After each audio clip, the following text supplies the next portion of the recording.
చాలా కాలం తర్వాత మన ఇంటికి దేవత వచ్చింది. ఈ పాప మన జీవితంలో వెలుగు నింపుతుంది. దీన్ని ఎంతో ప్రేమగా పెంచుకుందాం.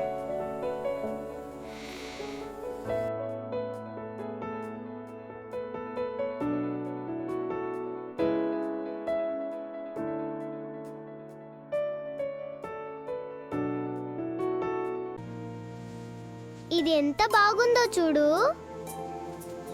నువ్వు నా స్నేహితుడివా?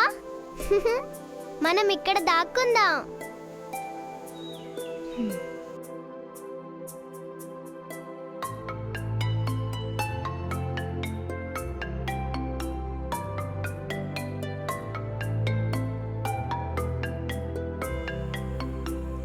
ఇందులో ఏముంటుందో తెలుసుకోవాలనుంది.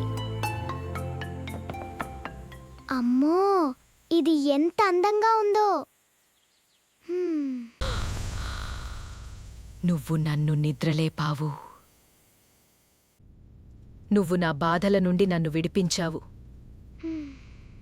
నీకేం కావాలి? ధనమా? పెద్ద రాజభవనమా? నాకు చిన్నతనం నుండి ఒకే కోరికుంది. నేను ఒక గొప్ప సినిమా హీరోయిన్ కావాలి. ప్రపంచం మొత్తం నా పేరు తెలుసుకోవాలి. నువ్వు నిజంగా ఈ శక్తిని కోరుకుంటున్నావా? తిరిగి వెనక్కి వచ్చే మార్గం లేదు.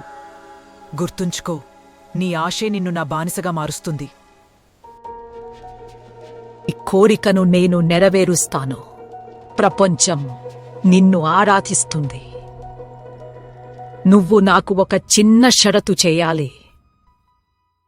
ప్రతి అమావాస్య రాత్రి ఒక నిశ్శబ్ద ప్రదేశానికి వెళ్ళి 3 సార్లు నన్ను పిలవాలి. అప్పుడే నేను నీ కోరిక తీరుస్తాను. కాదు అంటే జరిగే పరిణామాలు చాలా భయంకరంగా ఉంటుంది.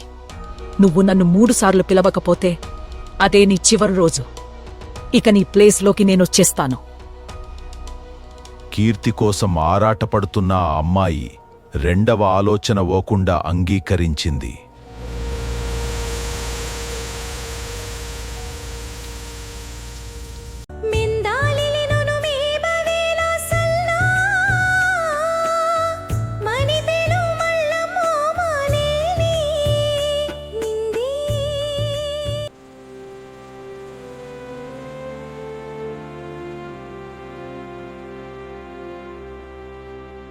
ఆమె రాత్రికి రాత్రే సంచలనంగా మారింది.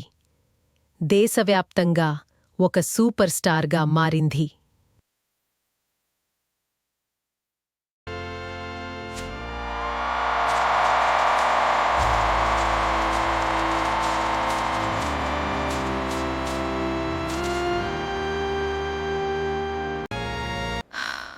కాని అపారమైన కీర్తితో ఒక గందరగోళమైన అలసిపోయే జీవితం వచ్చింది. అంతా ఇక్కడే ఉంది. నన్ను 3 సార్లు పిలవకపోతే అదే నీ చివరి రోజు. ఇక నీ ప్లేస్లోకి నేనొచ్చేస్తాను.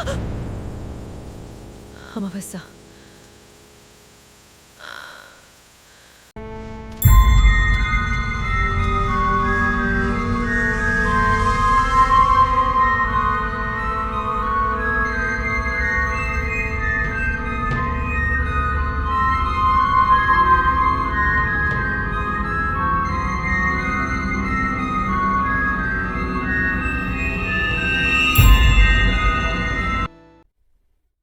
కెరియర్ ఇచ్చినందుకు ధన్యవాదాలు. ఇక నేను చూసుకుంటాను.